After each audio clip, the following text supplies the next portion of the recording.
Okay. Oh god, this table is tiny. Yep. So I'm just gonna...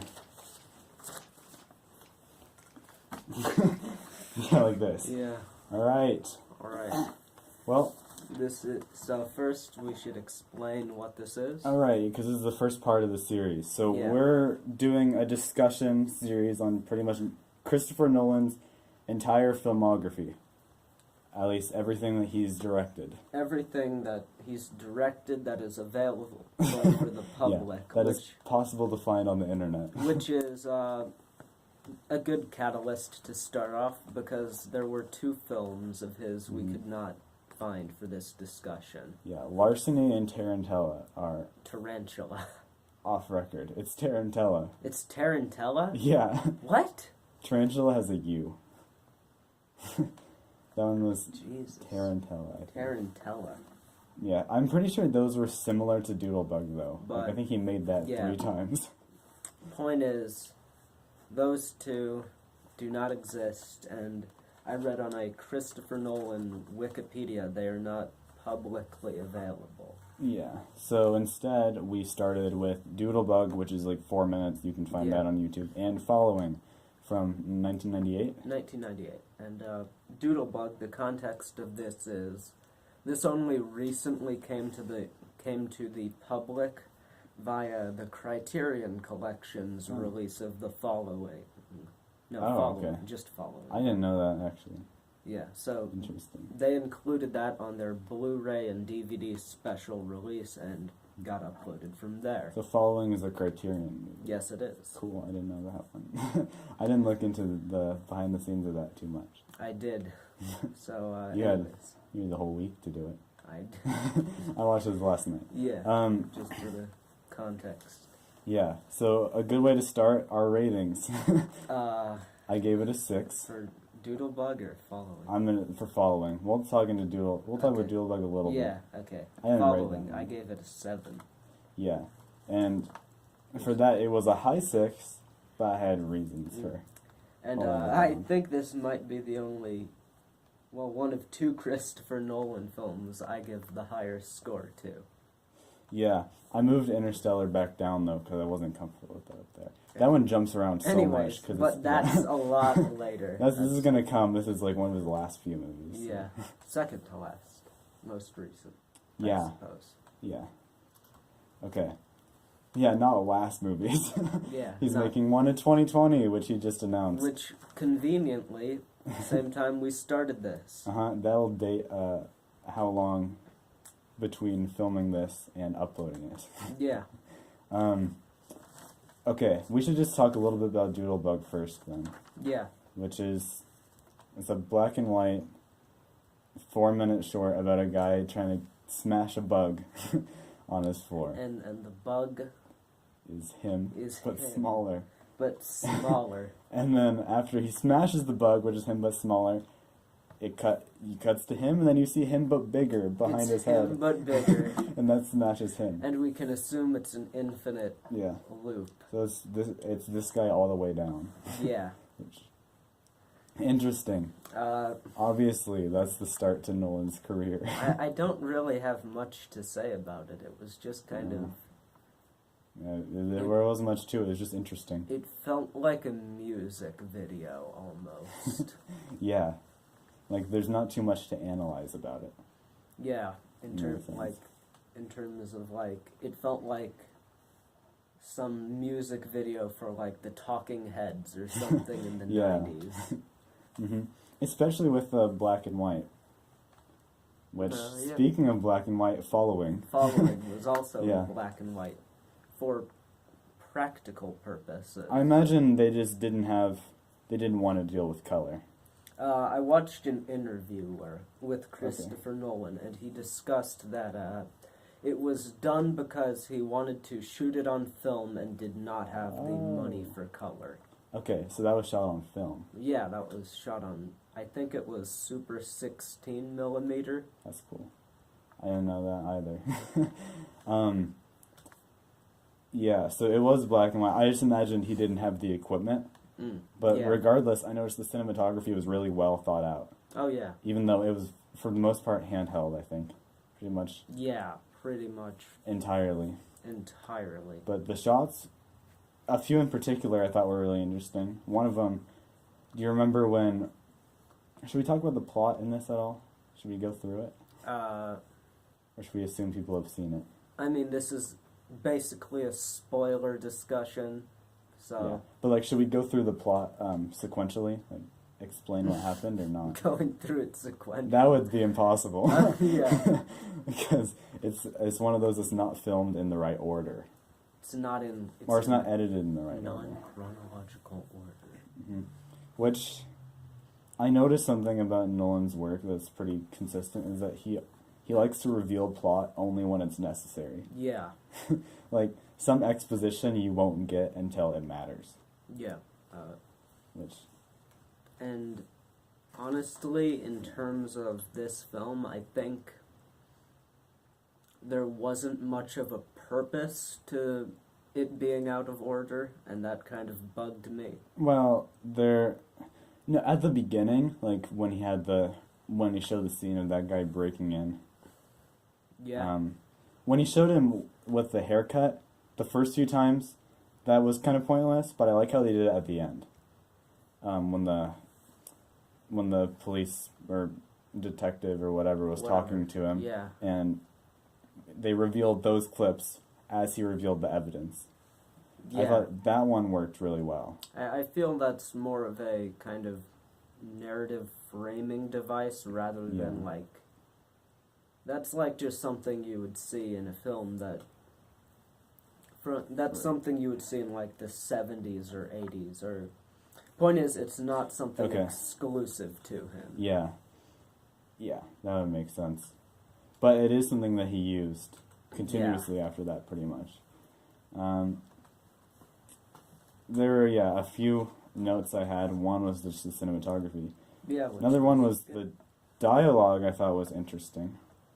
I noticed it was unnatural at sometimes, mainly from Cobb, but that was made up for by so much of it being really natural. Like, it actually sounded like a normal conversation happening a lot of the time. I mean, a lot of this was just him and his flatmates going out and just shooting a film.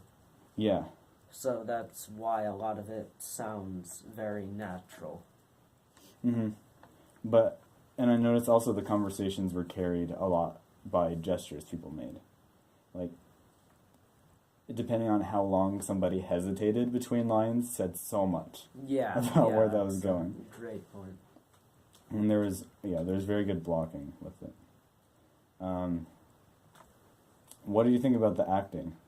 What did you think, particularly?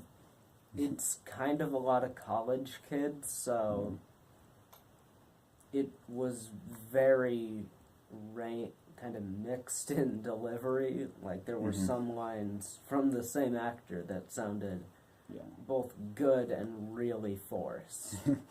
Yeah, I noticed that. I thought, I couldn't see past the actor as much in this. There were some deliveries I really liked, but there were some where, like, that was completely forced. It feels a lot more like a performance rather than a character. Yeah, occasionally it felt out of character, even. And I think that it really shows mostly because this is his first film. Mm-hmm. His first full length, yeah. And you can tell he's like a kid in college shooting a film because there aren't a lot of older actors. I think he was almost 30 at this point. Oh, he was almost... Pretty sure he was born in 70. Oh, wow. So he was getting there, but this still was his first actual major film, and he probably did. Did he do it with Friends? Did he say that? It was Friends, according to him in an interview. So it was pretty amateur still. Yeah, and I can definitely see that in a bit of the directing, in the sense that there's like one actor who I would think is significantly older than him. Which one? The detective who he looked like he was about 50 or 60. Yeah, I noticed that guy seemed a lot older, which I liked his line deliveries a lot. I thought he was pretty good. He was a pretty good actor for the limited time he was in. This is like one of the films with the heaviest language. Probably because they were younger. But this guy, Cobb, after every line, he's like, "What the fuck do you want?" What the fuck, man? It was always like that. Nolan hardly used any language. I think a bit of that is due to his PG-13 restriction. Right. I think this was unrated. Yeah, that makes sense. Because it was amateur. But he didn't send it in for distribution. Has he had any R-rated movies? He has. Memento one? And Insomnia. Oh, I haven't which seen we Insomnia will discuss yet. in the next 2 episodes. It's one of the few I haven't seen, and I'm interested in that one. I don't know anything about that one. I do not either. This was, so he's never lost the every detail counts mentality. He's had that from the start, which I like. If he shows something, it's going to be used. Yeah.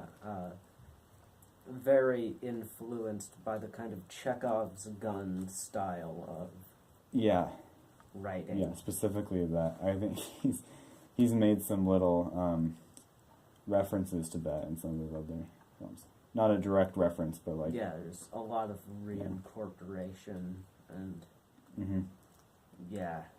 I think if anything, that film is inspiring because that's something that's not too far-fetched for a film student to make.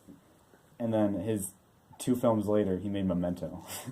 Yeah. And then after that, Batman Begins, I think. No, Memento was the one later. Was it right after this? Yeah, it goes. Oh, Insomnia's after. Insomnia's third. Okay, yeah. So he went from this directly to Memento, which was really good, and then he went from that to Insomnia, and I think then it was Batman Begins. Then I think that's and then The Prestige, and then The Dark Knight, and then he just something happened between that and Memento, which was really cool. Yeah. That probably got him out there. I think a lot of it was probably budgetary. Yeah. And experience too. Oh, yeah. And I think just because Memento was a really huge hit and staple of the 2000s. But that's kind of more for next time. Yeah, I'm excited to rewatch that one. Yeah. What else do we want to add to this? Oh, yeah. I wanted to add that I think this film has a lot of clear influence on a later film, Inception. Oh. As in, the character is named Cobb. Yeah, I noticed that. And it's about a lot of non-linear storytelling and messing with people's minds, psychologically messing with people. Cobb is a burglar. And Yeah. in Inception, he's a mind burglar. I was about to say spoilers, but that's introduced in the first 5 minutes of Inception. And in the trailers, probably. That's kind of what it's known for.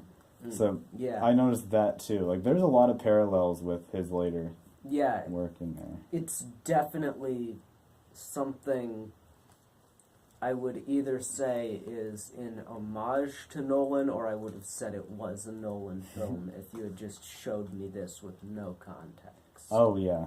It definitely, He's got a very distinct style. Especially back then. He's kind of shifted a little bit. He doesn't mess with time as much. I mean, he does in every movie, but it's in different ways now.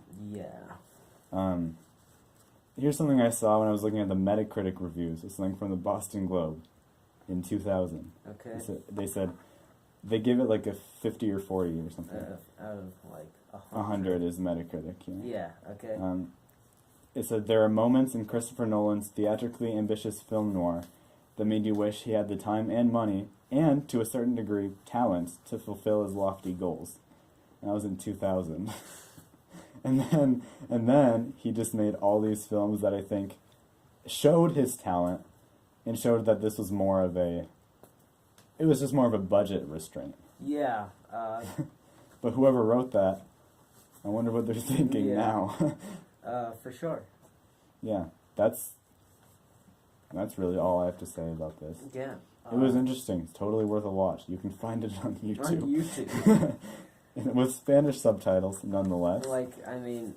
Just don't pay attention to the subtitles. I didn't pay any attention. Perfectly fine. It was really interesting. It kind of... Pretty good kind of noir film also. Yeah, it's a really good start to this series particularly, because it's kind of emphasizing the start of his career, but it also introduces the kind of style he likes to use. Yeah, it's definitely just shows you everything you can expect, and then he builds on it from there. Yeah. So, my reason for a 6 is just like, I really like the story. That was probably the strongest element. But I thought just the amateur aspects of acting, some of the cinematography, and like the sound design, they were good, but not, I wouldn't say great. And I thought the acting held it back a little bit. Okay, yeah. It's a pretty high 6, but like... High 6. If it was a little bit longer, I could imagine some things being fleshed out more. Oh. And that might bring it up a little bit. Because it was really fast paced. Yeah. But, yeah, for the most part, I really enjoyed it. It just had a few limits. I did too. Yeah. And, word is, on the Criterion Blu-ray, there is a chronological edit I saw of the that. film. Yeah. I saw that there was... I didn't know if Criterion released just other things or not. So I didn't know if it was actually Criterion or not. But, yeah. It's, that would be... I'd almost like a chronological edit. Yeah. That would be interesting. And because there are just those 2 instances where it felt unnatural. Like, why he put that scene earlier. Yeah. You didn't need to do that. Stop it. Yeah. But anyways, it was good storytelling, and yeah, I gave it a 6, you gave it a 7. What more do we need to say? Nothing much. So that's it. Yeah. Next time, we're going to be talking about Memento, right? Memento. That'll be fun. Stay tuned for that whenever that happens. Whenever that happens. No idea. No idea. Absolutely. This will just be an ongoing series until the next until one. 2020, and then we'll talk about that. Whatever that happens to be. I have no predictions anymore. I don't want to predict. I don't either. And, yeah, that is... Alright. The following. How do you want to end this? What's our outro?